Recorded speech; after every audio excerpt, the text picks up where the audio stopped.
Hello, Geeky Army, and welcome to episode 3 of the Geeky Robots podcast. I am your host, Media Master Mike. Thank you so much for joining us. We have so much to talk about today, including the new Avengers Endgame trailer, which blew all of our minds, and April 26th really can't get here fast enough. We also want to talk about Captain Marvel. It has received mixed reviews and even has us divided on it. We'll talk about that. And last but not least, we want to talk about Shazam, the latest entry into the DC universe. And we have a very special guest here to talk about the first reactions to the movie. But before we get to that, we would really like to thank you for joining us. If you like what we do and you want to support us, please like, share, and subscribe. You could find our podcast on iTunes, Spotify, Google Play, and YouTube. You could connect with us on our social media platforms. We're on Facebook, Twitter, Instagram, YouTube, TikTok, and Vero. Again, that's at The Geeky Robots. You could also visit our website, thegeekyrobots.com, for the coolest merch in the galaxy. We have a lot of really cool projects coming your way, so stay tuned so you don't miss out. Once again, I am Mike, and I am joined by the Geeky Robots themselves, Brenton and Riot. Say what's up, guys. Howdy! Hey, guys. We're also joined by You're one cut of... off.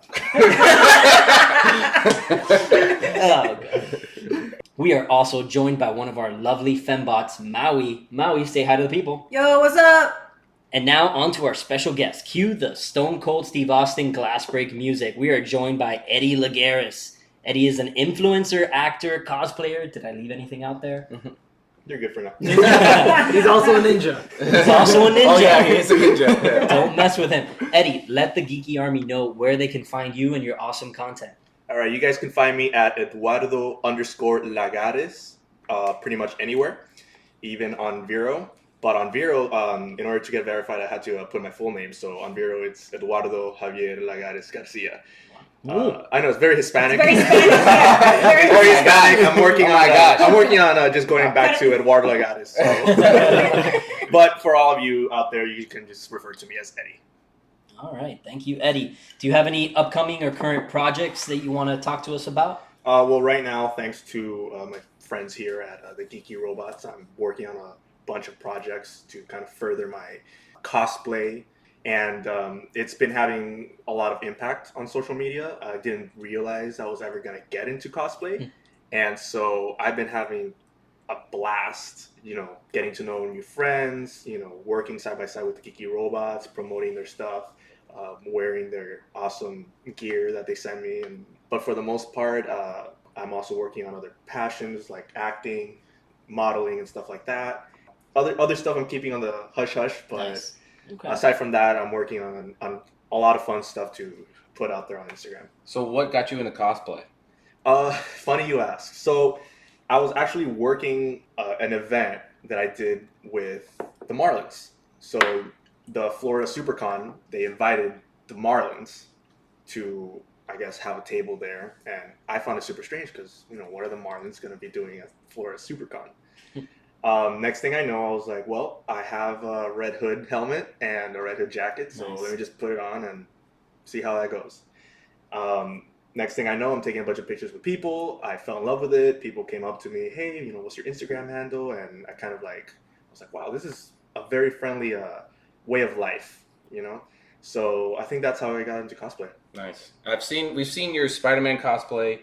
We've seen your Red Hood cosplay. I saw you did some charitable stuff for kids in the hospitals with the Spider-Man cosplay. Yeah. I know you'd say you got things like under wraps you can't get a little hush-hush about, but are there any future cosplays we can look forward to, future characters that you may be working on? Yeah, I can tell you one. Well, I can tell you two. So two of my favorite characters, well, one of them is Assassin's Creed. Ezio. So Ezio. Ezio. Oh my god, you Yes. look like him. That's what someone said. Yeah. They're like, hey, Ezio you look like different. Ezio. So I was like, Ezio it is. And they've got a lot of cool... Stole my idea. Yeah. Ezio. That was my next one. God. I I was about to I do mean, it too. there's more people in the Creed, so I could be his cousin. No? Yeah. So I could be Exio Javier Gonzalez Lagares. I will do that. That would be my Instagram caption. But yeah, so I got that idea from someone mentioning that, And so the other idea is Tactical Spidey, Okay. which I'm really looking forward to because one of the things that people really like about my cosplay is I kind of make it into my own. I don't really get the straight details from movies or comic books, but I make it in a way where they know what they're looking at and they like the variation, details, and the hard work put into it. Nice. Which is, that's what cosplay is. I actually am not the man behind all the designs themselves. It's actually my friend Chris, who I'm giving a nice little shout out to. Who he started Thanks, Chris. He started his own little company for cosplaying to create custom-made stuff, that any cosplayer would want, helmets, suits, and so he named it Vividere. I really like that, and so we go way back. We actually did Taekwondo together, and we bumped into each other at Florida SuperCon. And the funny thing is, he was wearing a Batman suit that he had created himself, and I was like, "Wow, that is cool," but I didn't know it was him. So I'm looking at his baby because he has a daughter, and I'm like, "Man, that baby looks so familiar." So I go up to them, and it's the Bat fam. They have the baby, him, and his wife. She's a bad girl, red hair. And I'm like, "Hey, can we take a picture? Look, we're pretty much in the same universe and stuff." And I'm looking at the baby. I'm like, "Why does this baby look so familiar to me?" And after the pictures, he ends up taking off his helmet, and I still have my helmet on. So I'm like freaking. I'm like, "Oh my god, it's Chris! I haven't seen him in such a long time." Yeah. So I go up to him, I give him a hug, and he's like, "This is really weird." Who are you? He's like, "First you've been staring at my kid, and now you're hugging me." So he's like, "This is really weird," and I'm like, "Just guess who I am." And he's like guessing names, and he's like, he finally gets it. He says my name, and I'm like, "Yeah, dude." Like, long story short, we text later on, and he invites me to, his place, and he says like, "Dude, if you want to collaborate on, suits and stuff like that, let's mash our brains together and come up with these ideas." And next thing I know, we have this amazing project on our hands, and it came out beautiful. And that's really the fun of cosplay, is collaborating with people, working together on stuff, creating new ideas, making it your own. Because there's Spider-Man, and then there's 100 different variations of Spider-Man that people have made themselves. That's something me and Chris talked about, was let's not make it like everybody else.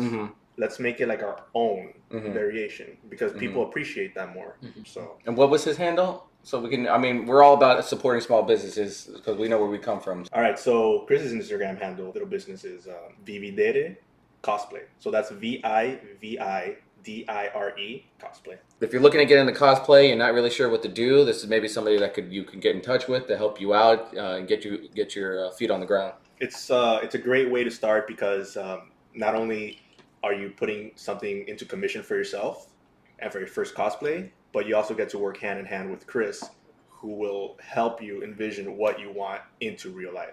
All right, cool. So that was Eddie. We are the Geeky Robots, and let's get started on episode 3. But first, more intros. I like that. Brenton, what are we drinking? Today we're drinking a Bobby Burns. Bobby I'll Burns. put the recipe in the description of the video, but interesting story about this drink. Bobby Burns is a Scottish poet who's very famous.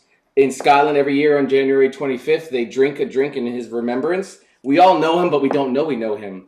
At midnight, at the end of the year, everybody sings the same song. Let all acquaintance be forgot. How do you know that song? That is from Bobby Burns. Okay. Wow. How do you know that song? Because he knows the song. Because I drink and I know things. Also, he's your husband. How do you not know he knows the song? He surprises me all the time. I drink and I know things. I like that. 5 years in, too. You know when you have like a lot of useless information in your brain? This is one of those things. So Bobby Burns, we'll put that in the Very description if you want to, for you adults that are 21, only 21, disclaimer, you can drink that. It is delicious. All right. So now we can begin officially. And let's start with the biggest news of this week.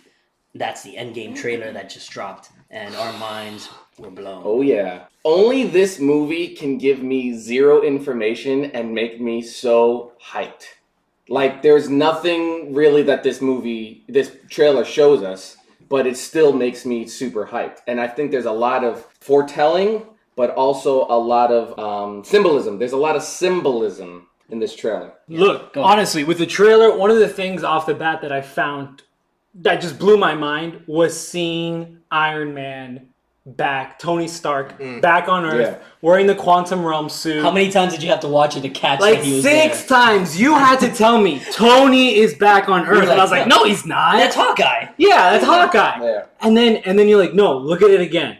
I watched the trailer again, and I was like, yeah, that's Hawkeye. And he's like, no, he had to give me the exact second. Timestamp it. And then I look at it, and I'm like, dude, that's Tony Stark. Yeah. I mean, a little frustrated at the fact that there's not really going to be a tension when it comes to whether or not Iron Man survives. But then again, here's another thing that I want you guys to just stew in your head. What? The Russo brothers are always editing these trailers. There could be none of this. It could be actually in the movie. So we don't know what's real and what's not because they could have just exactly. They could have edited Tony Stark into that trailer, and truth be told, he still dies. Yeah. I mean, it's possible. He still dies in the first 15 minutes, and then guess what? I mean, that won't happen. I understand what you're saying. Or what if it does? One of the biggest letdowns of Infinity War was that we didn't see that long-awaited reunion between Captain America and Iron Man. And so, I mean, if they don't do it again here, that'd just be such a missed opportunity. What were you gonna say? So think about it like this. After they finished Infinity War, they didn't wait a month or two. They went straight into working on Endgame. Mm-hmm. And the only thing that they needed to finish or redo were some shots here and there. So how do we know that the shots they were redoing were, the new trailer shots? They're not even in the movie. Yeah, they're not even in the movie. It's possible. They like to mess with us. They did that with the Infinity War campaign. They like to mess with us. Remember we all theorized Hulk was in it and he was running and then the movie came out and he wasn't and he never had Hulk. Yeah, he wasn't. We're waiting he didn't even turn into Hulk the whole movie. Yeah. So they're pulling some strings on this. So. Well, if you go in the trailer in order, you start off with like the black and white flashbacks. Mm-hmm. If you notice, it goes Iron Man, Cap, Thor. Iron Man has the most time. Then it's Cap, then it's Thor has a little snippet. So they're going in order of the big three, basically. Right? The original. And they have this very Schindler's List type cinematography that makes everything red. Yeah. So I noticed that there's a part where Cap's gloves are red. But if you look back in the movie, his gloves were never red, they were brown. So they're not enhancing it, but they're making his gloves red. And for Captain America, him being such a Boy Scout, he believes there's blood on his hands for not doing a good job. Like you saw in the trailer, he looks like he's in AA. He's like, I was in the war. Yeah. A lot of people died in my unit. That's what I imagine. But no, he's not dealing with this very well. He's crying. At this point, in the last movie, he was pushing 100. Oh yeah. So how old is he now? This is what, a couple of years later? At least 10 years, because Senior citizen over here. So I did notice that they all had their little flashback. They didn't give a flashback for Black Widow. They didn't give a flashback for anybody else except those. They don't need to. Those are the 3 that their contracts are expiring. Exactly. It's almost like an homage to like cue the music as we go on. The graduation. They're graduating out of here. Yeah, they're graduating to whatever it is going to be next. Well, first of all, with this trailer, I thought it was incredible. I think what astonishes me is the fact that, because when I was thinking months ago, how in the world are they going to actually make trailers for Endgame without telling us anything, And I find it incredible that the last trailer didn't tell us anything, really. The trailer before that didn't really tell us too much information. But it still got you super hyped and excited to see this movie. You know what I mean? And I think the best scene out of that trailer was when they're all walking in these space suits, Are they spacesuits though? Well, actually, or are they quantum realm suits? I was going to say, they look like quantum realm suits. I do think Endgame is going to have some type of element of time travel. Time travel for sure with the quantum realm. Or maybe they are going into space. I mean, there is some type of galactic something going on, I think the way that the marketing has been absolutely brilliant. And I think that if this was a trailer for a different movie, I think it would have not been that great. I think it would have sucked. Mm-hmm. But the fact that it's Endgame, they're keeping everything so tight under wraps. It's going to be emotionally intense. Because we care about these characters. We've invested time. If you've watched from the beginning to the end, this is not a movie. This is a social phenomenon. This is this is like graduating college after 4 years. Well, yeah, you know, I mean, like, for example, Star Wars was massive probably in 1977. yeah. You know what I'm saying? It was a big phenomenon. So this is the phenomenon of our era. The Yes. Marvel movies, you know? Oh, that was a trilogy. This is a whole. Whoa, this Star Wars is like- is its own phenomenon But it's still. evolved. It's Yeah. evolved from trilogy now But, to this yeah. universe. When we look back, like 20 years from now, 30 years from now, we're going to be like, oh my God, remember that time when it was so exciting? Yeah. We were getting so excited for Endgame. That's oh my true. God. That's Well, true. we're We in did. phase 12. We weren't alive for when And Empire Strikes Back 2019 came out and the Return of the Jedi. Like Yeah. they Right, probably right, were right. hyped up with that going to there. You know, getting And to right that now, we're only in phase 3. point. In Four phase starts 3. next. Right. is the We're end of going, we're 3. going into phase 4. Which Yeah. I have my Which own they're opinions bringing about in more people. Mhm. that. Right. Now, sidetracking a little bit to that, Right. talking about the quantum realm suits, Right. I have like a little conspiracy theory. Okay. Let's hear It's it. not a big deal, but I feel like it might be big enough to be true. When the quantum realm suits came out, it was a whole like, Oh, the it's- toys, you mean? The toys? Exactly. It was Yeah, like, the toys. Photoshop, leaked, yada Yeah. yada yada. What if like all this time with the whole, making questionable trailers, what if the Russo brothers have just been listening to the fans all this time and what the fans want? What if we've been creating The storyline? the storyline? Very Interesting. true. Choose your own Very adventure. I mean, true. if you look There would at be a switch on their part because Yeah. they always did the opposite of what we theorized, and this Yeah. time they're like, they got good ideas. I mean, Yo, look at it like this. I'm gonna give a shout out to Boss Logic because he's amazing. Amazing editor, right? So he's obviously not the only one who has these editing skills and gifts. But Marvel looks at that. Marvel says, hey, why don't we hire this guy to like make stuff for us? Or why don't we look at his work and get inspired by it? Mm-hmm. So there's a little conspiracy there where it's like, Interesting. us, the fans, are actually behind the outcome. cool. So my favorite scene of that trailer was, I like this one. Oh, at the end? Am I the only one that ships it? That I what? can't be the only one that ships it. What do you mean ships? Thor and Captain Marvel. Hmm. I ship it. I ship it. I ship it. Hell yeah. I have no idea what that I'm means. unfamiliar with this term. The term ship it. The term Ship ship it means Relationship. two fictional characters. You ship them together to be in a relationship. Where do you Oh, well, ship she's it? the only one that he would even have a thought of being with besides his old girlfriend. Well, his That's old similar. girlfriend was just a human. Yeah, now it's yeah, like but she human was, 2.0. She was Natalie Portman. Oh, she was Natalie Portman. I don't know if I ship it. I don't know if I ship it.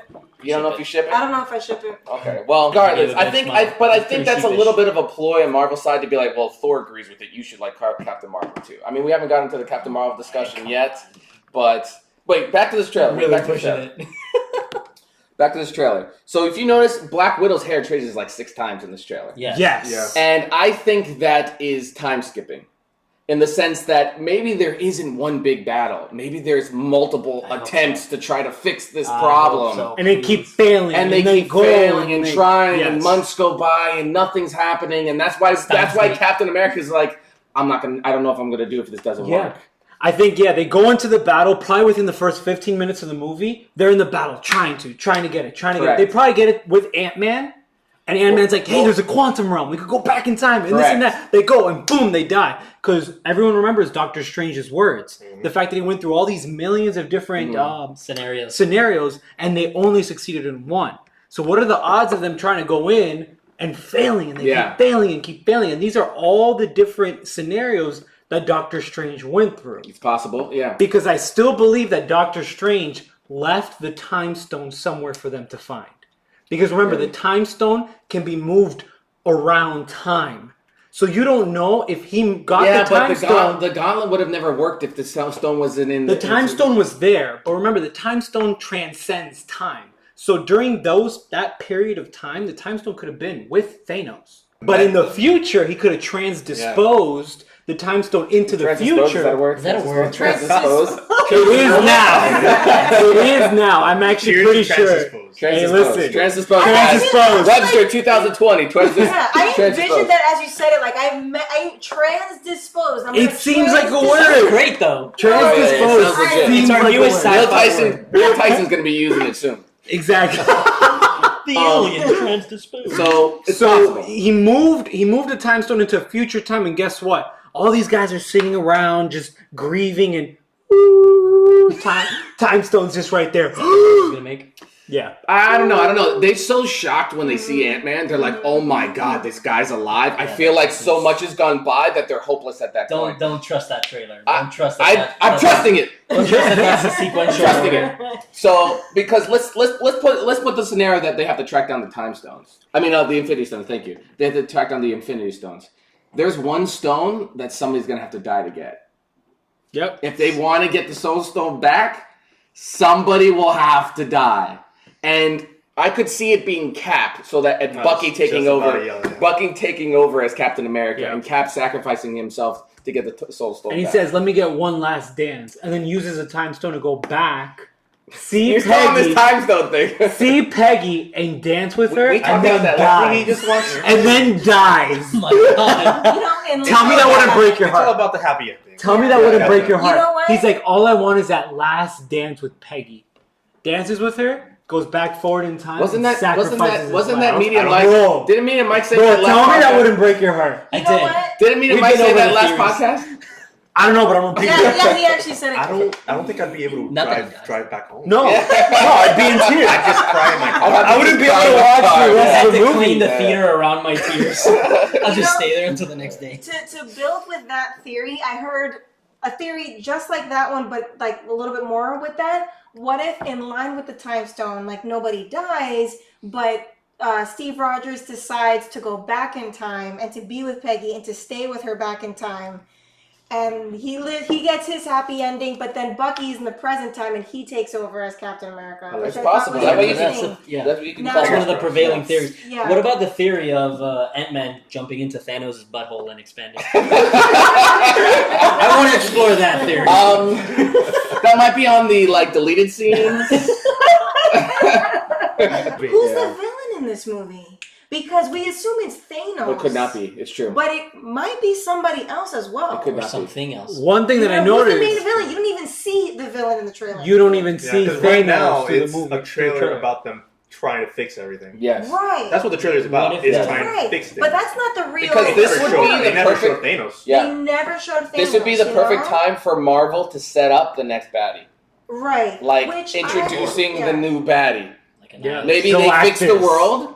No, I don't think we're gonna do see Galactus. I would I see. think I would it's love gonna be- Doctor Doom. I would It's like gonna Dr. be Doom. Annihilus. It's gonna be Annihilus. I don't know who That's that my is. prevailing theory. I don't know. Annihilus. I'll have Look to him up. Look Google him that off camera. So back to the trailer though. There's one thing I noticed. Thor, where he's holding his hammer, he's all electrified. Yeah. If you look, the sky and where he's holding is all electrified. Looks very oddly similar to when he entered the scene in Wakanda, when they all fought, when they were fighting Thanos. So is this a clip of before, or has he transported back to that moment where he aims for the head this time? That's exciting. All right, podcast over. Let's all go home. Yeah. The thing about Endgame, I feel, is that yes, Endgame is the name of this movie, and it's the Endgame to fix the losing of all these sentient beings, but it's also the Endgame to tie up all the loose ends for characters like Iron Man, who wants a life with Pepper Potts, Captain America, who missed the life before, Thor, who lost his father and his brother and his entire planet, And his eye. And his eye. But yeah, maybe this is everybody's Endgame. Maybe there's something that they kind of held back in the fight. They have that last thing that they can unleash. Family. No, this isn't Fast and other. This isn't Fast and Furious. We're not friends. We're family. I think we've said that every single podcast. So, yeah, no, it's exciting. It's exciting. So let's transition to Captain Marvel. This is a non-spoiler discussion, so you guys don't have to turn off your devices or skip ahead or Non-spoiler discussion of Captain Marvel. or put your fingers But if you in haven't your seen ears. it yet, come on. Like I said, it's divided the community a little bit. There's mixed reviews on it, more or less. The opening weekend numbers have been really good. The critical reception has been pretty good, despite the trolls trying to bring it down before it even came out. But tell me about your reactions. Let's go one at a time here. Tell me the good and the bad in your opinion, starting with Riot. Oh, I didn't know I was going first. No, I'm kidding. Now you're on the spot. So, okay. I want to get this out of the way. I think Marvel took a really big, good step forward with Brie Larson being, having a Captain Marvel, a female-led superhero movie. It was great. It was much needed. And it adds to the diversity and to the adding to empowerment of women. I understand that. I loved it. Period. Break. The movie in itself, I felt was lackluster.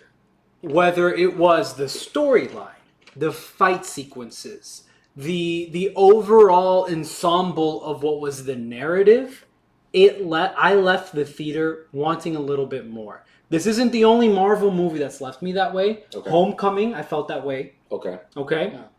Thor, The Dark World or whatever. Yikes. Super forgettable. I don't even know if that's a name.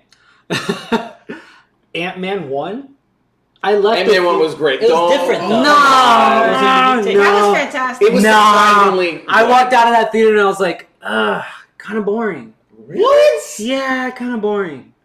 That kind of irrelevates everything you're about to say. No, so irrelevates our next... irrelevates 2020. So here's the main thing. You know, it's not about it being, you know, a woman and I couldn't relate to her. No, it's really not about that.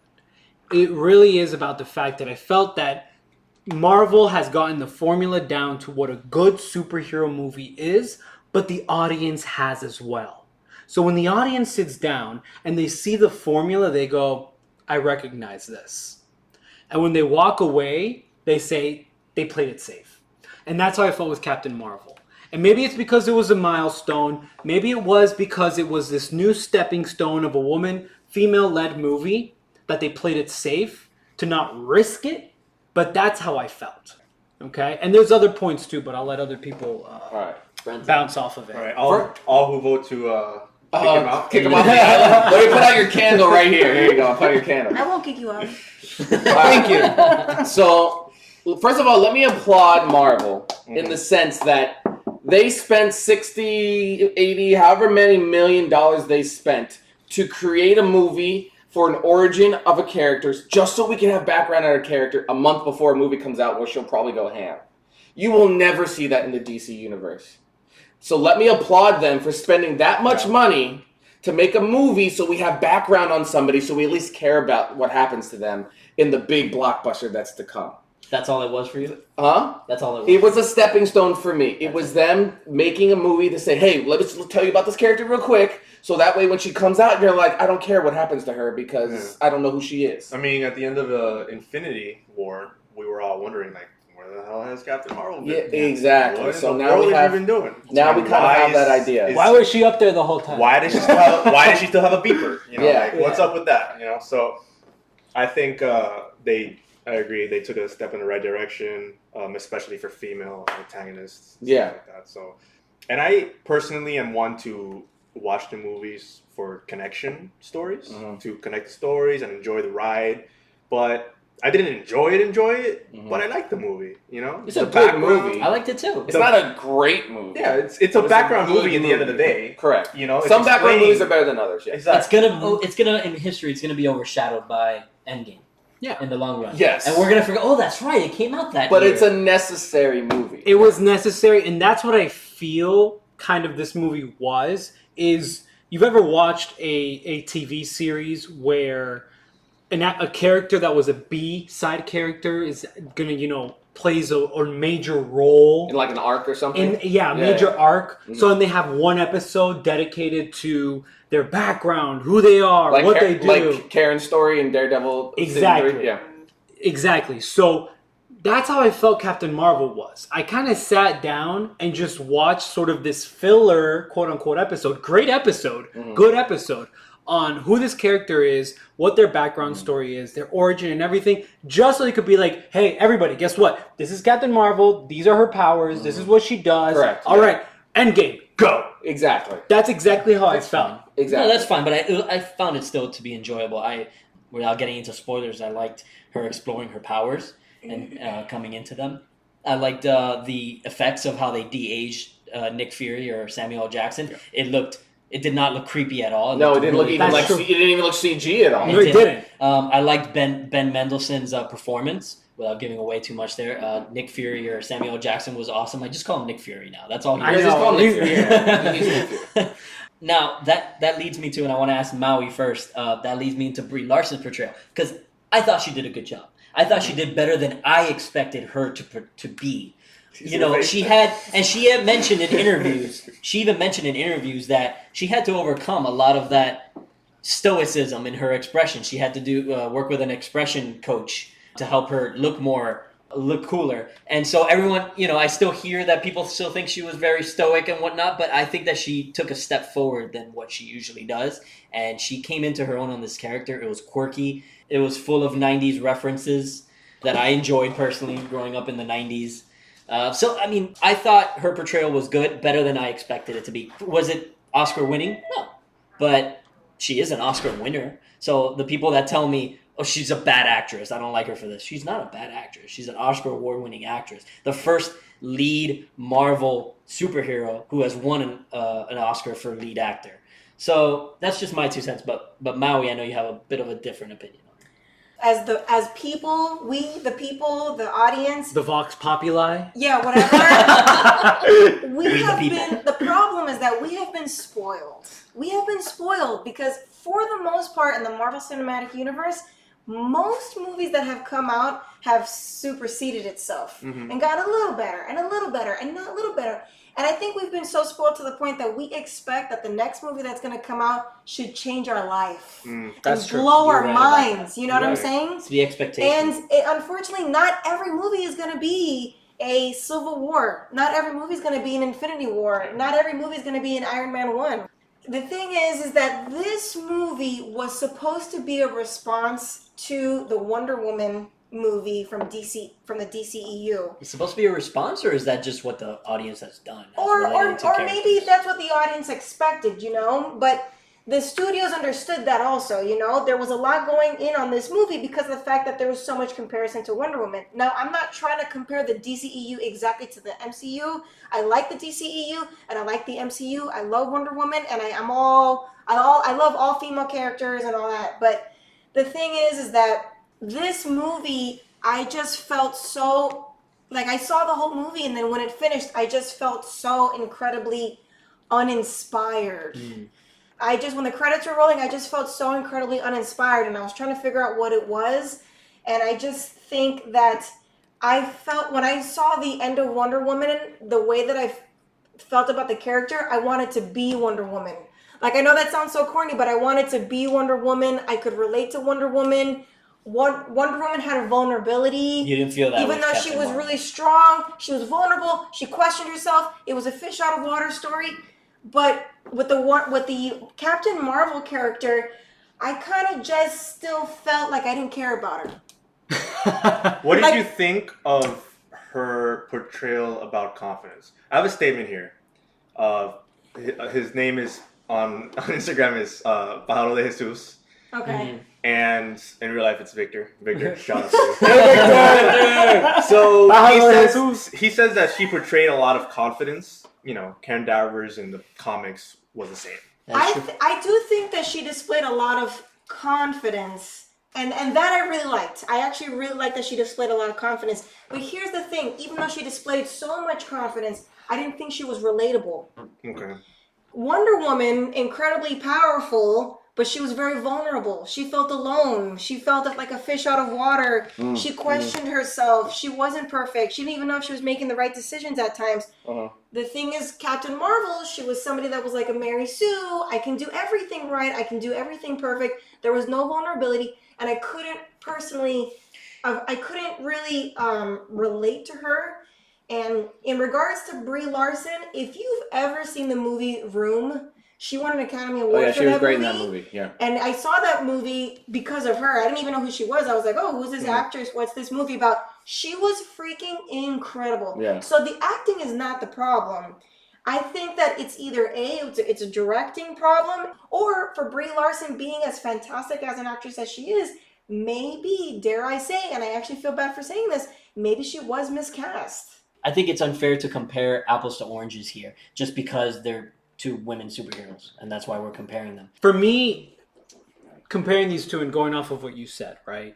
Captain Marvel as a character how the way that she was portrayed, I know that they really focused on a lot of the stuff of, being held back and being all that you can be. And that message I liked a lot. However, I did notice that fact in a lot of different scenes that I felt that the performance wasn't fully delivered to where I was sold on it. When I was sitting in the theater, there's just certain things that she would say in certain lines that were meant to be empowering lines. I wasn't 100% sold on it. And I wanted to be sold on it. I am a sucker for Marvel movies. Like when I sit down for these movies, I want to be enveloped in it. And even if it's like stupid stuff and whatever stuff, I'm sold on it. So when she was saying these lines and different things, I wasn't 100% sold on them. Well, hopefully we're going to really get to see her kind of flourish in Endgame.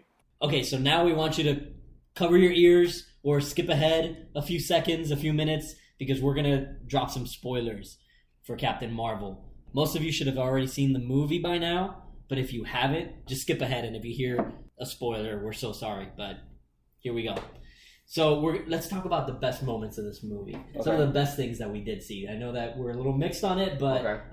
I will start with what I said earlier, which was the de-aging of Samuel L. Jackson. Yes. Didn't look creepy at all. Didn't even look like CGI, like you said. It looked awesome, and that the effects were one of the things here that really blew my mind. Yes. Samuel L. Jackson was great. Goose, the cat, was great. I enjoyed both those people. I think scene-wise...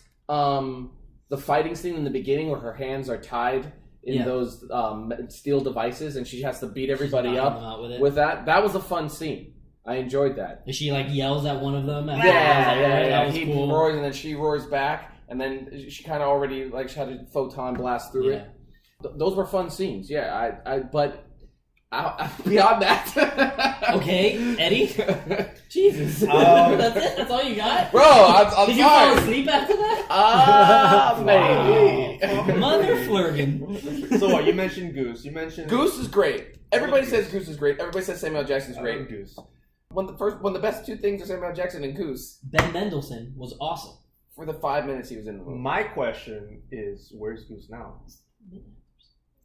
Yo, watch him show up in Endgame. He's the one that defeats Thanos. Where is Goose? Yeah. He swallows Thanos. He's called the Flurkin, right? He's a Flurkin. Again, the movie, one of the things that impacted me, that I was like, okay, this was a good twist, was the fact that the Skrulls were good. And the Kree were the bad guys, yeah. And the Kree were the bad guys, because not only through comic history, but also through the narrative of the movie, you're building up this hatred towards them.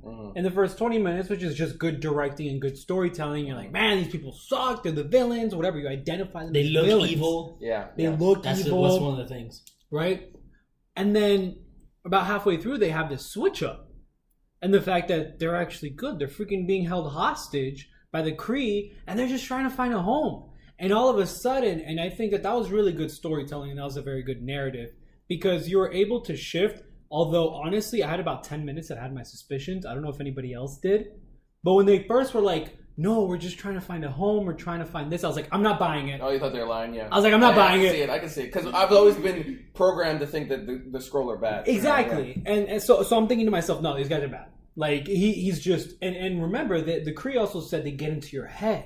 Mm-hmm. So I'm thinking to myself, man, maybe they're getting into her head by, spinning this sob story. Mm-hmm. And the truth of the matter is they're just going to, at the end, sucker punch her. So about 10 minutes in, I was like, no, wait. When he gets onto the ship and you see the whole family, running for their lives and being like, oh, please. Then I was like, okay, wow, they actually are good people. Okay, maybe they are being suppressed and being held captive. And so that was a spin that I did not expect. I like that. I enjoy that in movies when I'm sitting down and there's a switch up.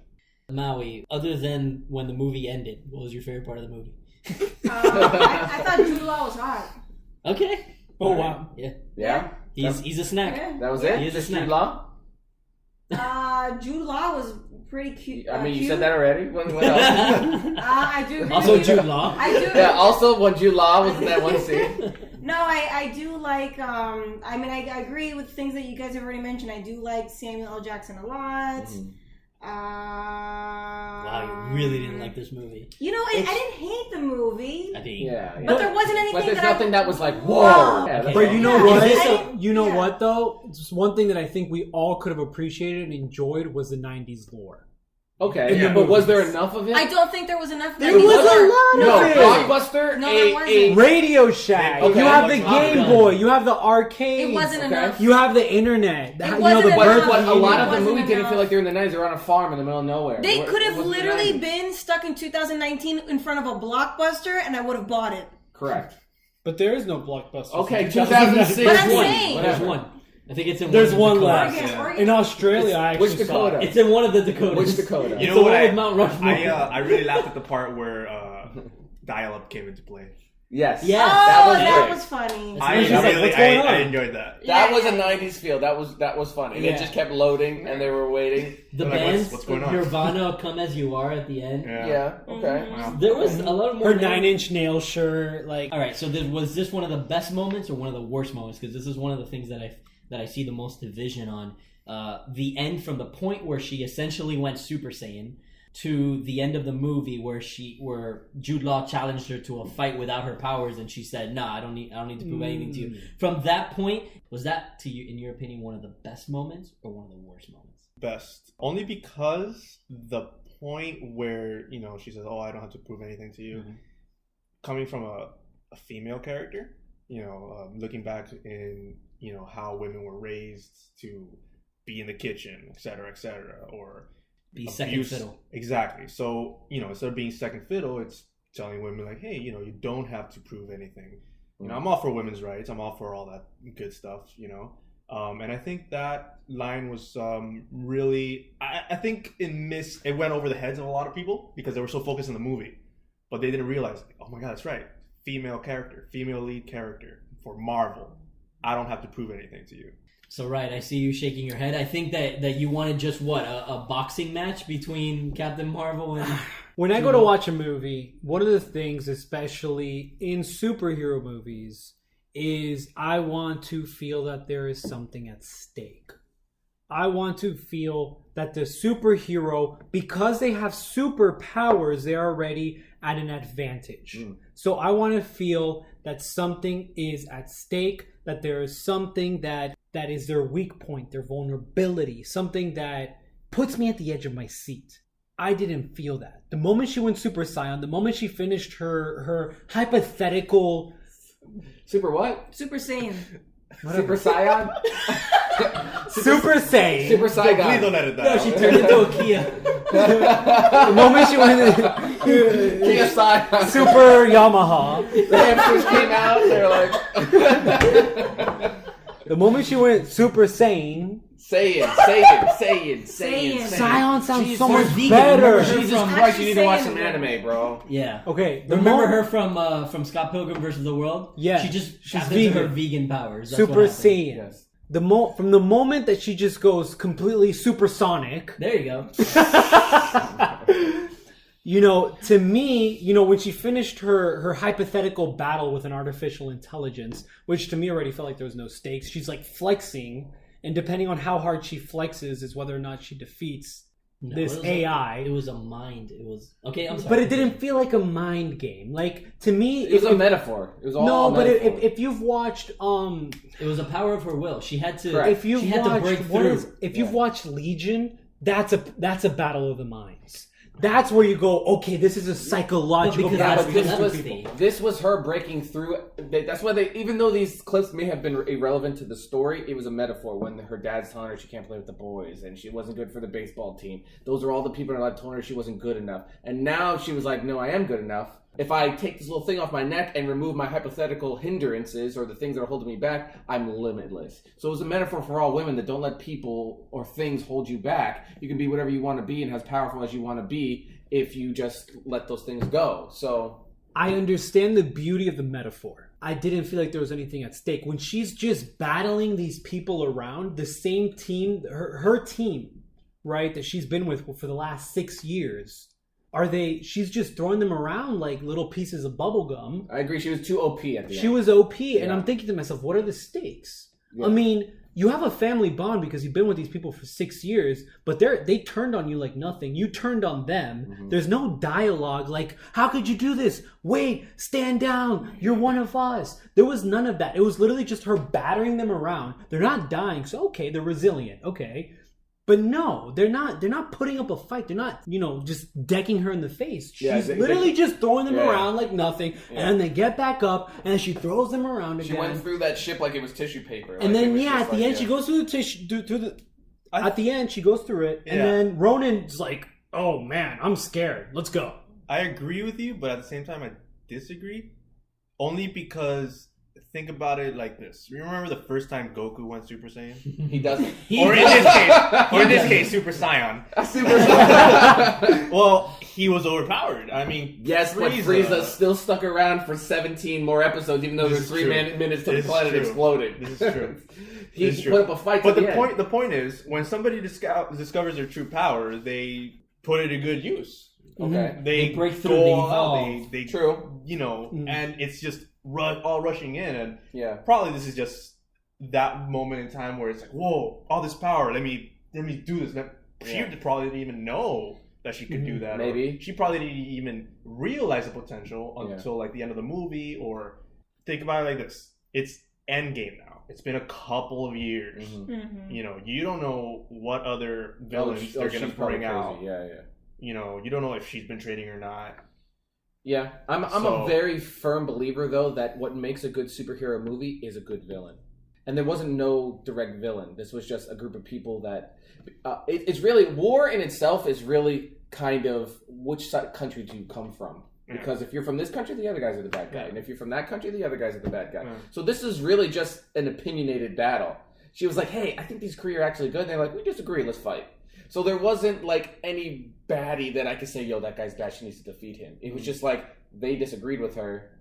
She flipped her mindset. They disagreed, and then she wiped the floor with them. So in that sense, I agree with Riot that the stakes weren't high. The lives of these 16 Skrull were in the balance, but the stakes weren't high enough to the sense, like, if the Skrull had been the bad guy, we're going to take over Earth if you don't defeat us. Of course. But in this case, it was the Kree, and they're like, we're going to take out these 16 Skrulls if you don't defeat us. So were the stakes as high as they should be? Maybe not, but it's her first movie in her first, with her ultimate powers. Not every movie has to threaten the Earth. Even though when the accusers came, that was threatening the Earth, and she scared them off. I'm trying to think. There are other movies that happened, that some outside force. Oh, it wasn't a movie. It was in Doctor Who. There was an episode in season 5. Nerd alert! In season 5, season episode 6. Wow! The TARDIS. Scene 6. But it was at the end of season 5. It was one of the greatest moments. The Earth was threatened because all these ships came because they wanted one thing. I remember that. And all these thousands of ships and species came to start a huge intergalactic war right over Earth and on Earth, which was certainly going to decimate the planet. And it all came down to the Doctor, and all he did was get on a megaphone that they could all hear, and he just told them a few words about who he is, reminding them all about all the times in the past where he's defeated them. And what did they do? They go, okay, and they all just like... So he's a deterrent, like Superman was a nuclear Which was deterrent. An awesome moment. It was like, whoa, that was so cool. He didn't have to lift respected a his finger. power. Exactly, and that's what happened so here. He's the deterrent. Well, she wasn't going to fight Ronan the Accuser, because Ronan the Accuser is a bad guy in Guardians of the Galaxy. Okay. Which he lost to in a dance battle. Okay. But that's another story. Yeah, but this guy has such pathetic losses. Like one he runs away, the other one he loses in a dance battle.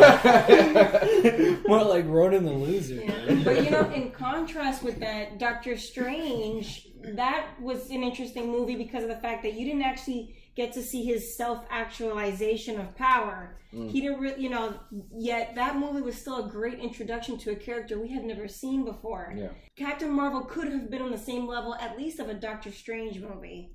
Where you introduce the character, you get to know the character, you get to know the character's strengths and weaknesses, all of that, and that's what it should have been, and it wasn't. Well, let's talk about something that universally considered the two best parts of the movie, and one of them was the Stan Lee's tribute at the beginning. With the Marvel logo showing all of his cameos throughout the years. That was really touching. That was, before the movie even started, my eyes got... It was shocking. Shocking. We didn't expect that. It was very nice. It was beautiful. And his cameo as well was also really nice. He was reading his script for the movie Mallrats. Yes, he was Kevin. Yeah, From Kevin Kevin Smith. Smith, who posted a really nice tribute about it. He cried when he saw that. It was completely unexpected for him. Mm-hmm. So, what were your thoughts on both the tribute and the cameo that we got? I think it's very tasteful. It was very posthumous. As we said, it was unexpected, but it was very tasteful.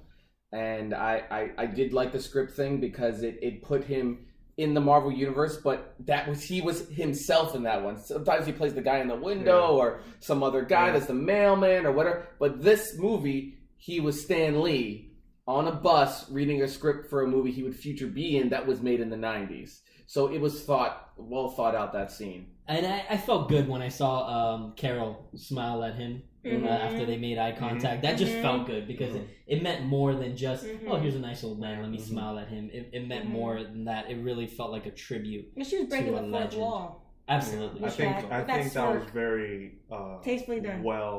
Tastefully done. I mean, they couldn't have gotten that better. And he has 4 more cameos to go, guys.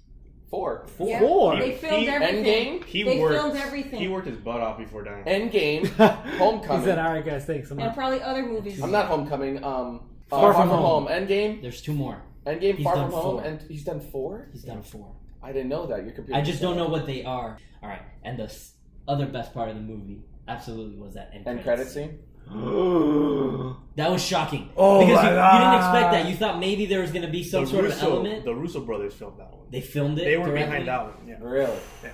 So you got That's why it was the Bruce best part of the Banner's movie. looking at a number that's just like rapidly going up, right? It's like 5 billion, and it's getting up close to 6 billion. Yeah, we see all the people that Or have died whatever. around the world, and the count keeps going up and up and up, and then the pager just stops doing what it's doing, and they have it on some sort of analyzer, and somebody informs Captain America, hey, it stopped doing what it was doing, and then Black Widow turns around and boom, she's just there. Yeah. She said, "Where's Fury?" It's like, whoa. Black Widow? Oh, Black Widow turned Black out. Widow. One of the Right. things to notice is Right. actually what they had it on was an uninterrupted power source.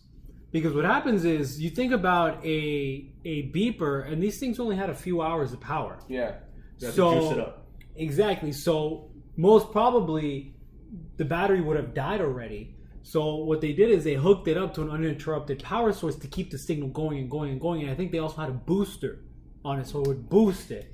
So they had 2 different pieces of tech onto it, and then it suddenly stops because the beeper got received. How did they find the beeper? Because they obviously went to look for Nick Fury. They'll probably explain it. Yeah, they'll probably For all we know. exactly. Right. But one of the great things was that shows us something more than what the trailer for Endgame has shown us, is that Carol Danvers, Captain Marvel, is in the beginning of this movie.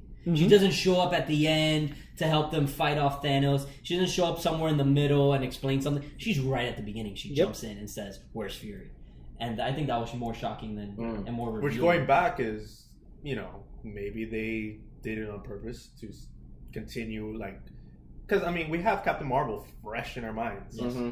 So the fact that she's gonna be there with us throughout the whole movie, we're gonna probably learn other things that we don't know about her. Yeah, where she's been, what she's been doing. Exactly. So I think that's gonna be pretty cool addition. If she did find the Skrulls a new planet, like she said she was going to do in the movie, half of them did disappear. Yeah. Everybody's going to have their little scene of like, And where were you on the event, on the snap? And they Ant-Man had it mentioned, they mentioned that the Skrulls were gonna have a big part in Endgame. So we'll see. Right. We'll In line see. with that comment that you just mentioned, going back to the Avengers Endgame trailer that we just saw, going back to that final scene where everybody's suited up and they're walking in slow motion, which of course could be edited. Mm-hmm.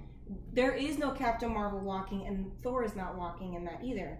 Could it be that Captain Marvel and Thor, since they're both galactic characters, are on a side mission going somewhere? Or to take care of the Earth. Or to take care of other business. Just in case, because all the heroes are going through the quantum realm maybe they or gotta whatever. stay. I can't imagine they would fight Thanos without Thor or Captain Marvel. They're the 2 most powerful people. I just wanted to say that what you said about the Kree playing a big role in the Endgame. If half the Skrull population disappears, who do you think they're going to blame? Captain Marvel. No, the Kree. They're the Kree. They're going to blame the Kree, and then who can step in like Mussolini or Hitler to change their minds and say, "Oh no, it was these people." Thanos. So then he has an army again. Okay. That's good. And then he turns him back to being bad. So 30 seconds or less, starting from Riot. Easter eggs. Your favorite Easter eggs from this movie? Honestly, for me, the Easter eggs, and I know it's not Easter egg because it wasn't hidden, was the 90s lore. I mean, I really appreciated all the little things that they sprinkled here and there. The Game Boy, dial-up internet. That was great because it reminded me of when I was a kid and like the internet cafes that you sit down and you have the big monitors with like the light bulb in the back. Mm-hmm. That to me, I was like, man, like that takes me back. One of the things that I liked when she, in Blockbuster, shot Arnold Schwarzenegger's head off in True Lies, that was actually supposed to be The Mask, a poster or a cutout for The Mask, because she saw the green head and thought it was a scroll, really? But they couldn't secure the rights to The Mask. Really? Interesting. One other thing that I did like was, and to me it was just more like going in line, or that whole line that Marvel has so well gone through, was the fact that when Nick Fury showed his ID, 30 seconds or less. It said level. This guy's a rambler. It said level 3 clearance, which to me is funny because once he's introduced into the Marvel that we know, he's the head of S.H.I.E.L.D. So seeing him as level 3 in the 90s, it's like, okay, wow, how much went by that now he's the head of S.H.I.E.L.D. Which you could... Now he's level 4. Now he's level 4. No. Okay. Spoilers, 30 seconds or less. When the Skrull guy's drinking out of the soda, it's a striped soda can. It's the same soda that he's drinking from Pulp Fiction. Mm-hmm. That Samuel Jackson's drinking from Pulp Fiction. So that's an homage to Pulp Fiction. It was amazing. My other one is that the Pegasus Project. If you look on the wall in Avengers 1, when Loki's still in the Tesseract, right on the wall it says Pegasus Project with NASA and S.H.I.E.L.D. So they had already planned this way back then. Pulp Fiction Easter eggs. Definitely. I like huge the one, 90s movie. Yeah, what Brenton mentioned, and when they're driving in the car with Fury and the Skrull. So I enjoyed that. It's true. Very, very well done. I mean, I'm glad Fury didn't shoot the Skrull's head off accidentally. I was like, is he? But I'm happy the way they did it, and I'm happy the way they do the Easter eggs, kind of like an homage to, good memories. I didn't see this when I saw the movie, but I saw it in a picture later on. The scene where she's on the phone and she's talking to the Jude Law character up in space, where she's talking on the phone, there's like these newspapers that are plastered on the wall or something like that, and posters. There's actually a poster of a Captain Marvel comic on the wall somewhere. Interesting. If you look it up on the internet, you'll see it. And I thought that was pretty cool. If you're listening on YouTube, drop your favorite Easter egg that you found down in the comment section below. Okay, let's move on. This is why you guys are here. This is epic. We're waiting for Shazam to come out in theaters, but there's someone in our midst who has already seen this movie. Someone in this room has seen this movie. All right, it's me. All right, Brenton. All right. No. Eddie. Tell us first about the screening event. How was it? The screening event was fun. Who was there? Well, the main three actors, Zachary Levi, Asher Angel, and Zach Dillon. So, did I say Zach Dillon? I'm like mixing the characters. Jack Dillon. So, the cool thing about this is we had press passes, so we got to interview them. Erica Cosplay, who's a great friend of mine. And a friend of the Geeky Robots. Friend of the Geeky Robots. Follow her. She's an amazing person, and so MCU Comics chose her to interview these guys, and it was really cool. Nice. She was super nervous, but she did an amazing job. She did a good job. Amazing job. And when Zachary, who I'm still stunned of how tall the guy is and how handsome, the guy has got it. Maui, anything you want to add to that? I'm envisioning him by your description. Yeah, he's a very genuine guy.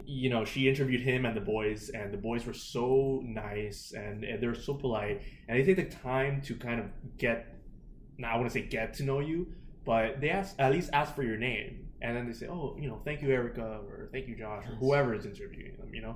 Most people don't do that, and so that was really cool. You can feel how genuine they are and how much fun they had making this movie. And I think it was important to them that this movie, that people knew that this movie was gonna bring out, or did, in my case, bring out the kid in them, of like, wow, like, I can't believe that I'm a freaking hero. I can't believe that I can fly. I can't believe I can do all this. I can't believe that I have this opportunity. That part of your childhood, because we all played superhero. Yeah. So that was pretty cool, and they did an amazing job. From the beginning, I kind of knew that this was going to be the movie that kind of saved DC. That's a bold Wow. statement. That is. Save DC? You don't think Wonder Woman saved DC? Wonder Woman did a good job. Okay. Ooh. She did a good job. Really? That's a bold statement, because DC has been very lackluster as of late. They gotta get their stuff together. They have this movie, and they have Wonder Woman 84 to kind of turn our minds back on their side. Because right now, I think the majority of the world, unless hardcore DC fans, is Marvel is taking the cake. Yeah, it's in disarray. So right wow, now. I'm very excited to see this movie. Me if that's what you're too. doing. I say it as a bold statement because I go online on Instagram, and on my off time or whatever, I look through comments on Shazam posts or anything having to do with Shazam. I'm one of the first people that saw the movie in the whole world. How's that feel? And Incredible. It feels incredible. Yeah, yeah. It's amazing. It's an amazing opportunity. And it's, there's all these people that I am surprised support Shazam to a whole nother level. We got these people who talk about, I wouldn't say trolls, but they have their own like blogs or whatever, and they talk bad stuff about Shazam and how it's gonna fail and stuff like that. But little do they know that it didn't fail. The response to our audience when I saw it was phenomenal. We laughed, we cried, we all took part in this movie and just really enjoyed it. And I didn't think I was going to enjoy a DC movie that much. I wouldn't say he's like the Spider-Man of DC, but I enjoyed it because Spider-Man is a kid. Yeah. In Marvel, And so Shazam is technically a kid in the DC universe. So I had a blast watching this movie. It was fun from the beginning. They didn't overdo it with the jokes, and they didn't overdo it with like the darkness of what a They DC found a movie good balance. Exactly. Okay. So the directors of this movie did one hell of a job. Mm-hmm. Very cool. How do you feel about Zachary Levi's performance and his portrayal of this character? Amazing. You had to play two characters. Yeah, exactly. I'm so happy you asked that because that's not easy. Mm-hmm. That is not easy. Not only do you have to play two characters, you have to play the same character differently. So you're playing a kid, and then you're playing the kid as a hero. You're not even playing yourself. So that says a lot about, your acting abilities, how you're able to... these guys spend time together, I'm sure he asked Asher to, what do you do in your off time? Yeah, let's hang out. Let's hang out. Let's see how I can envelop you into this character that I am playing, because at the end of the day, it's all you. It's not even me. It's not like an alter ego. It's just him in a grown-up super body. So that, mind blown. Really? One of the phrase that you used was it saves DC. What else does it do for the DC universe in the long term, do you think? We don't know yet how this movie's going to do in the box office, but judging by your reaction and the audience reaction by those present at the screening, it's going to do well. It's probably going to do well. What will that do for this universe? Give it hope. We've all seen what's been happening, the switching of directors, switching of characters, people dropping out of movies because they don't feel comfortable in the DC universe, things like that. And it's, things are very negative right now. But we gotta, this movie gave it hope. Silver lining. Exactly. This movie might be what turns the tide, especially with direction and stuff like that. Does it set anything up for the future? You know how at the end of a Marvel movie you might have something like, oh, okay, that's going to happen later. It does. Okay. This movie has a lot of Easter eggs. Please, dear God, stay until the end. Yeah. It's not like, oh my God, but it's wow, are they? Like, it makes you question. Like, 'cause I can't say everything I want to say, but what I can say is it'll leave you like asking yourself, what are they gonna do next? What are they up to? Especially with Superman and Batman, because you don't know. We don't know who's the new actors. We don't know. Now, one thing that I find myself always Googling the moment that I'm done watching, whether it's Marvel or DC, and you can say this without giving any spoilers, is, are there any end credit scenes, and if so, how many? I mean, I don't know if I'm the only one that does that, but the moment I'm done watching a Marvel movie, I want to know, okay, do I walk out after one? Yeah. After the mid-credit scene, is there a mid and an end? There's almost immediately after. And then there's another one at the very, very end of the credits. Worth it? The end. So there's like a... Worth it? I wouldn't say worth it, but if you like connecting the movies... if you're there and you like connecting the movies, you might as well. Okay. So 2 end credit scenes. Yeah. One kind of mid, a little bit in the beginning, one all the way at the end. Okay. That helps me. Is Shazam as powerful as you think he should be in this movie? I think he's the right balance, especially since he just got his powers. Because in the comics, Shazam is on par with Superman. Like, he can wreck Superman if he tries. Believe me when I tell you, please just stay after the movie. Okay. That's all I can tell you. Would it be a spoiler? To that question, okay. Please stay after the movie. Okay. Oh my God, Superman is in this movie. Would it be a spoiler to answer this question? Does he use or does he mention the sources of his power? Like, does he mention the wisdom of Solomon or anything like that? Yes. Okay. Because that's one of the things I like about the Shazam character. He says, wisdom of Solomon tells me this about this situation. Okay.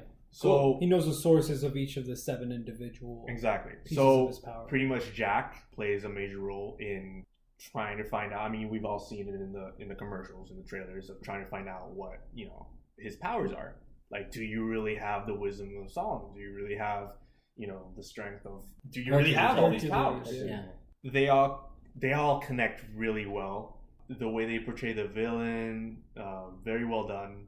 It's done in a dark but not so dark way, if that makes sense.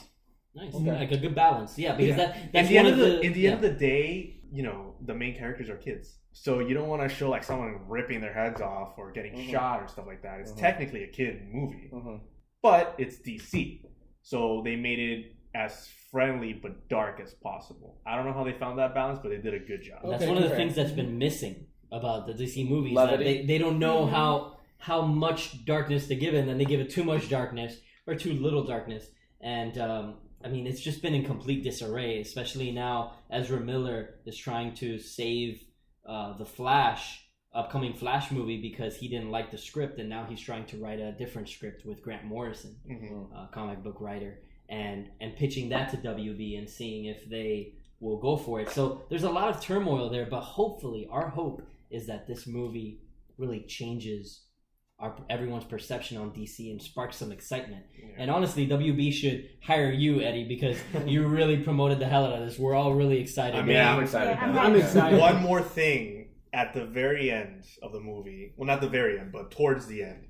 Something amazing happens. Oh, God. That happens in the comics. Oh, my God. I'm not going to say what. I need to look it up. But it's getting goosebumps. It's amazing. You get goosebumps. Everybody was screaming in the theater. They couldn't believe that they actually pulled it off the way they did. Just look forward to it. You guys are gonna enjoy yourselves. I love those moments, and if Shazam has that moment, I will pay the money to sit down and watch that, because Marvel movies have that moment. Like, for example, when Doctor Strange got his cape, that to me I was like, or when he actually enters like the sanctum, when he enters the Sanctum Sanctorum. I pronounced that wrong. You did, but it's all right. Whatever. It's the Super Saigon Sanctorum. Yeah, exactly. That. The Nissan Sanctorum. The Nissan Sanctorum. Transcendium or whatever. I feel like Marvel has been able to get those moments that sort of play to your emotions and play you like a fiddle. And DC hasn't gotten that. So if Shazam has that, I will sit down and watch that movie just for that. Absolutely. Yeah, don't stand. Sit down. You know what? I was thinking of standing during the movie. Very upset. Make sure you sit. I was going to stand during the movie, but I might obscure the person behind me, so I'll sit down. You're right. So, the movie comes out April 5th. We will be doing a spoiler version of this, and I can't wait for that. But yeah, April 5th is right around the corner. Last question, 30 seconds or less. Where do you rank it among active DC movies? Ooh. Is it the best? I gotta give it a 10. I had a Wow. I had so much fun. I had so much fun in that. Yeah, I gotta give it a 10. Wow. Really? Okay, I gotta give it a 10. awesome. Are we including Dark Knight in that? No, you can't. It's not active DC Okay, movie. It's It's not not a canon. DC Universe movie. Okay.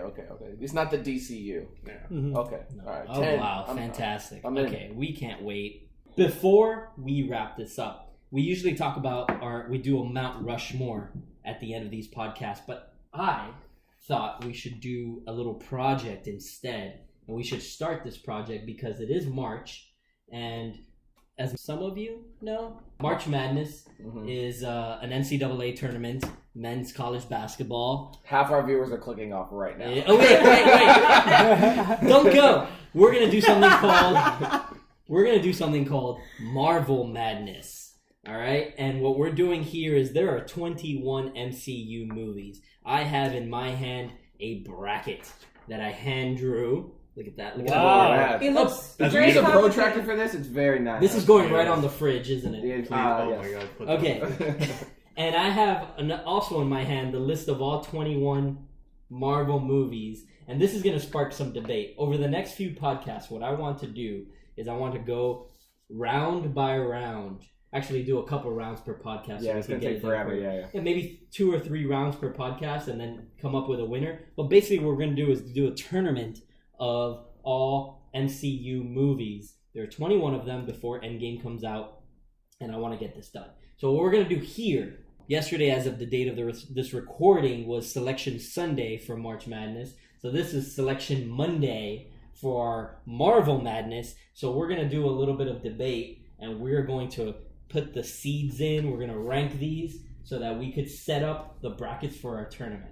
We have the 1 seeds, we have the 2 seeds, 3 seeds, 4 seeds, and 5 seeds. So there's 5 seeds on each of these ends. There are 21 movies. So we're going to determine what are the 1 seeds, and I'm going to write them down as we keep going, and I'm going to post this at some point. For people that aren't sports savvy, like what is the 1 seeds? Like are there freebies and then So there are some teams that get a bye week in the first week, meaning that they don't play that week.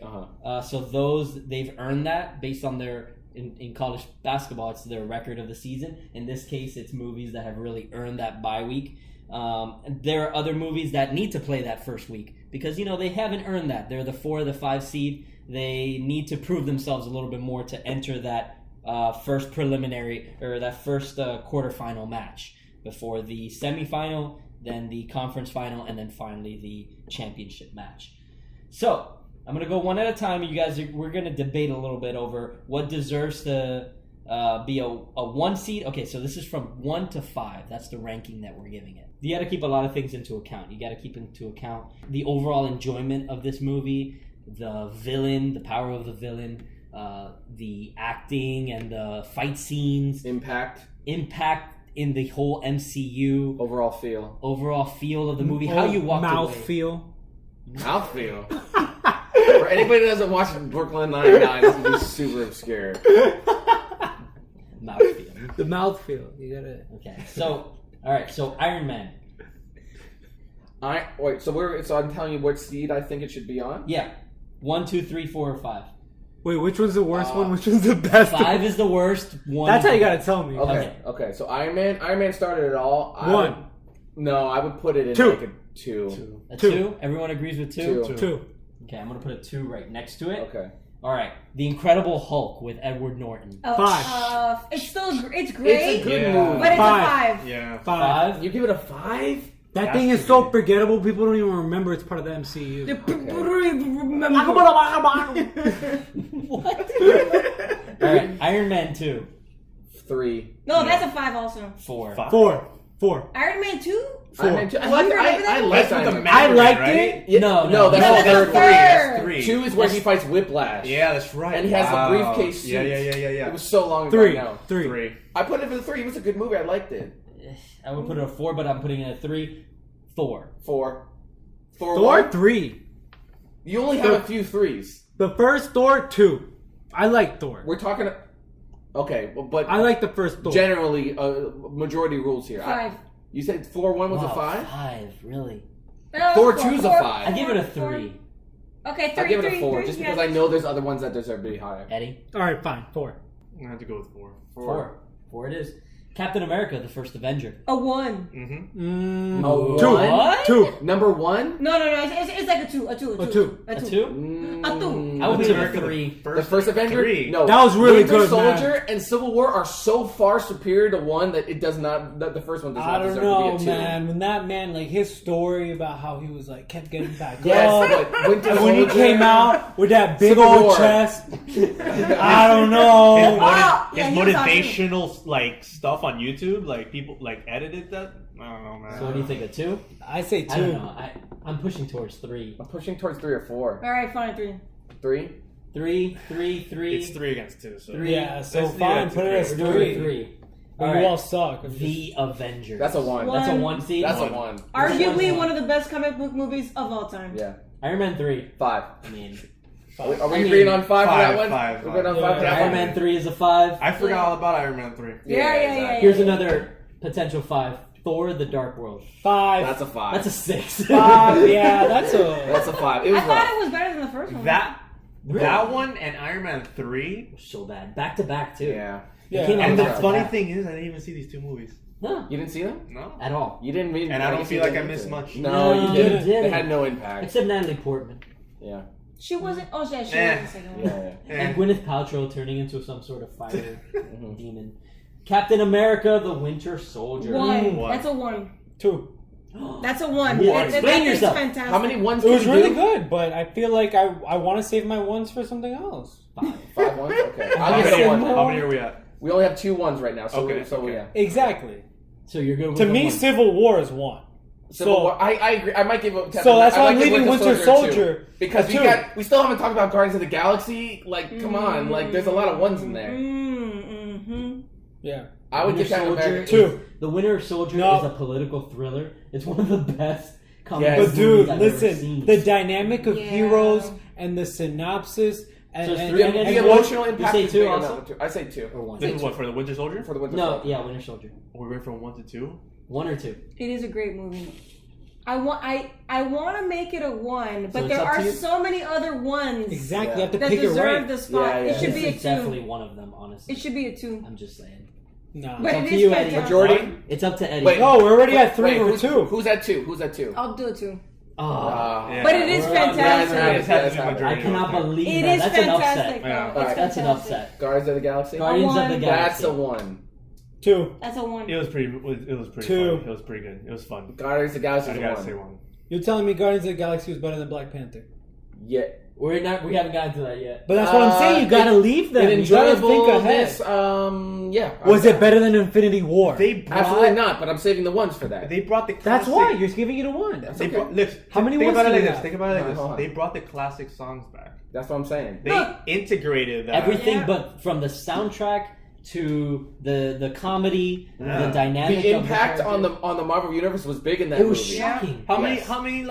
How many of That was us one of my- looked up the songs? Like, wow, I haven't heard that song. in a The while. soundtrack's We all have the fantastic. soundtrack, Plus, don't you we? had 2 of Thanos' That daughters was in one of it. these movies. It's a Yeah. big impact. Yeah. 80s, but the Impact. 80s vibe, 80s It's- vibe. no, I know. That movie's impact. It had 2 of Thanos' daughters. It showed us nowhere. It showed us the Power Stone. It was big. Winter Soldier didn't show you anything about the Endgame scenario. So bump Winter Soldier to 3 and give Guardians of the Galaxy a 2. No, Guardians is a 1. 1. We agree. Guardians 1. of 1. We all agree on You're 1. rolled out. And you guys are gonna wish you didn't give it a 1. This is once where you we're get going to later on fight a the little list. bit. Okay. This is where we're going to fight a little bit. Avengers: Age of Ultron. 4. A 3 or a 4. A 4. Or 5. 4 or 5. Wow, really? 4. 4 or I 5. know you loved it, but Not it's a because 4. it's bad. It's not bad. But because of the Avengers, it's this redhead stepchild. yeah. All right, hold on. It's just because the movie's following Nothing against it. redheads. Yeah. All right. Ant-Man. 4. I loved that movie.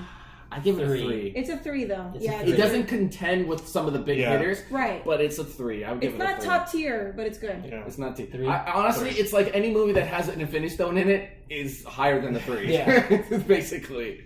Captain America: Civil War. That's What? a 2. 1. No, It's a 1. one. I get a 1. It's a One. one. I give it a 1. One. I give it a It was I give it a 1. fantastic. That is what broke the Avengers. It integrated Spider-Man. And it was very Exactly. impactful, and it And bled over Black into other movies. Panther. And for all And those Black Panther. characters, it wasn't a mess. Mm-hmm. Yes. It was not a mess. And it bled into other movies. The ramifications of it bled into other movies. It was very impactful. Honestly, the We have 2 more ones to give. Ooh. We have one more 2. Will you post this?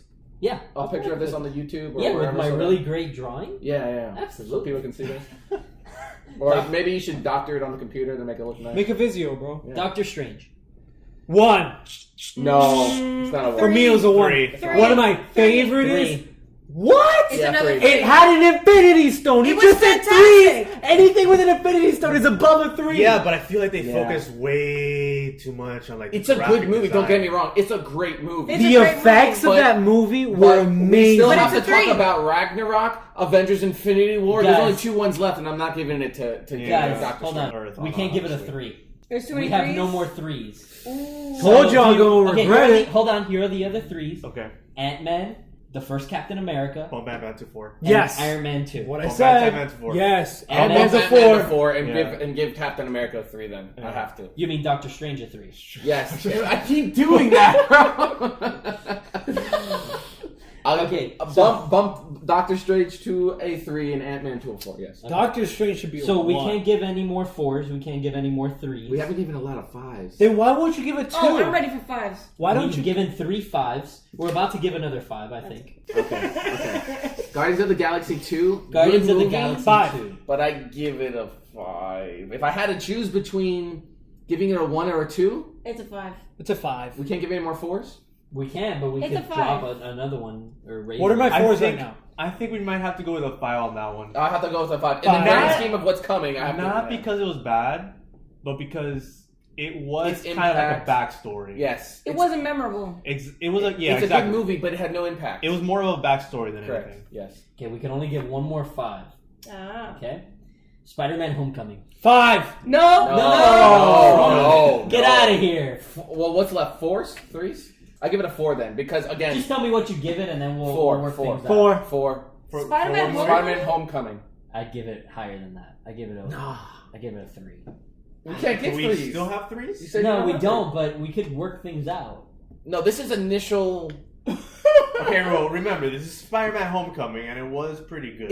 I agree. It It was a good was. movie, but we're talking about the what we're rating these movies by is the acting, the villain, the general impact, the overall feeling. I honestly don't think Okay, Iron Man 2 think about it like deserves a this: it had an old school Batman in it. 3. An old school Batman, Michael Spider-Man. Keaton. Oh, Michael Michael Keaton. Keaton. Michael Keaton. Yeah. Yeah, he was super wrinkly.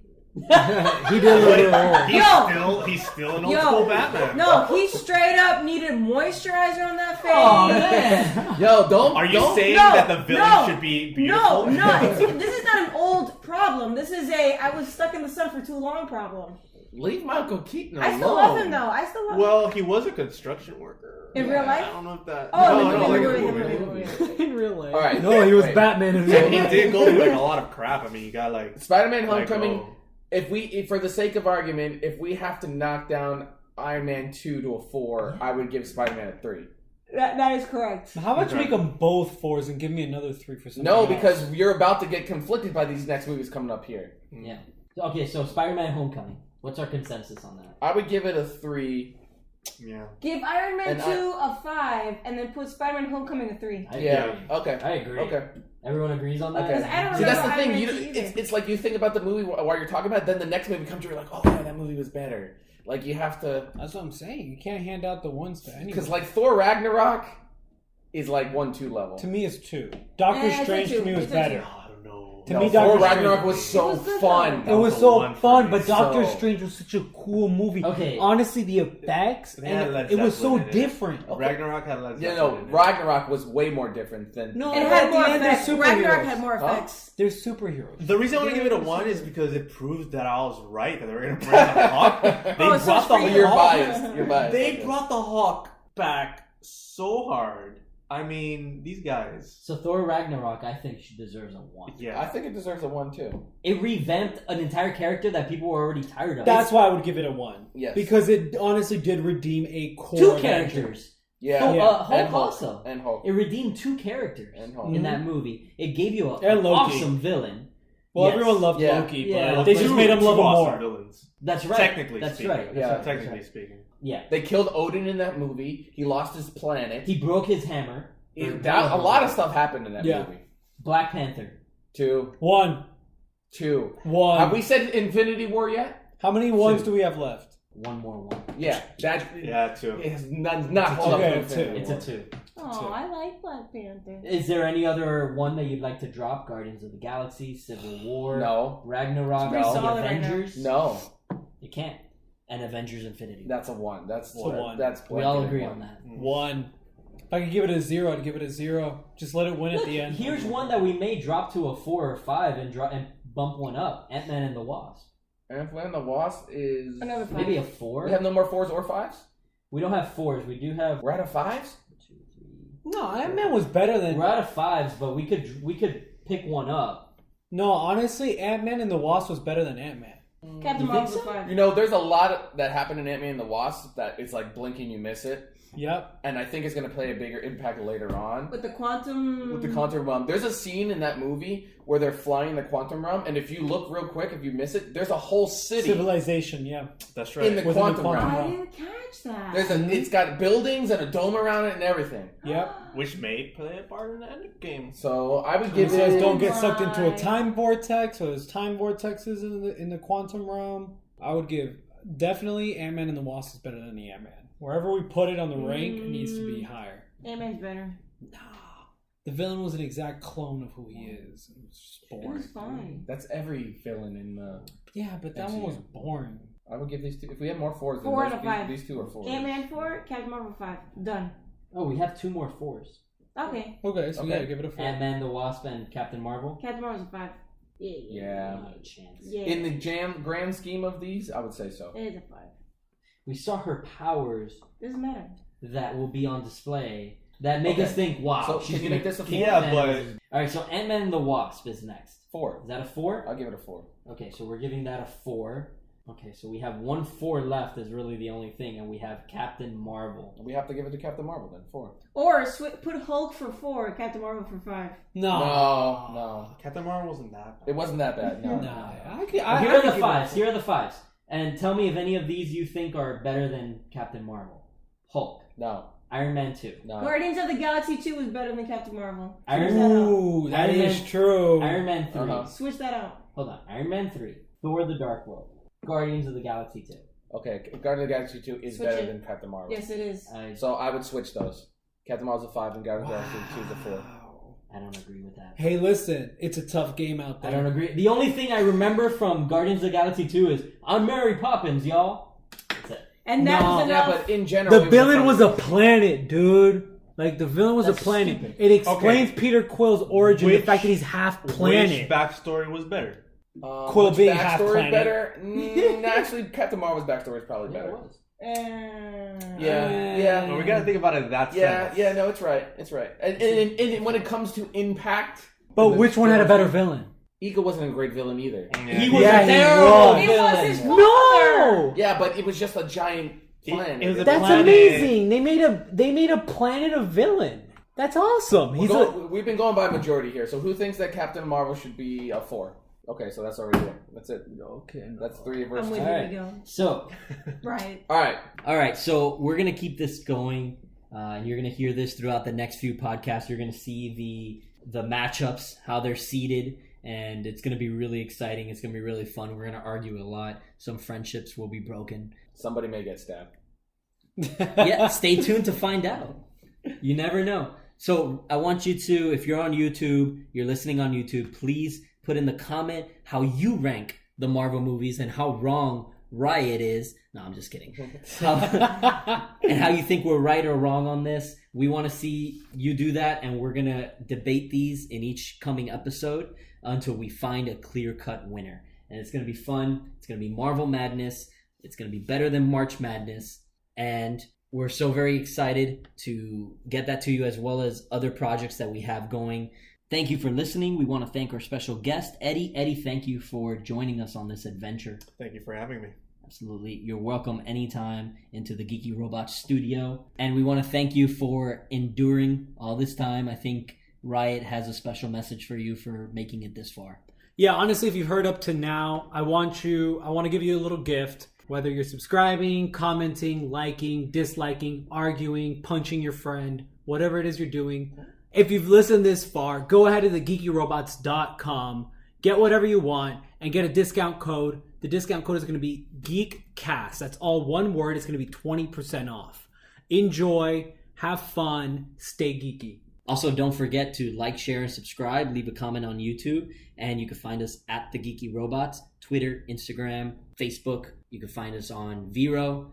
You can find us on TikTok. And don't forget to follow Eddie Lagares. Hit him up once again with your Eduardo_Lagares. Bye, guys. Bye, guys. Thank you. Bye. Adios.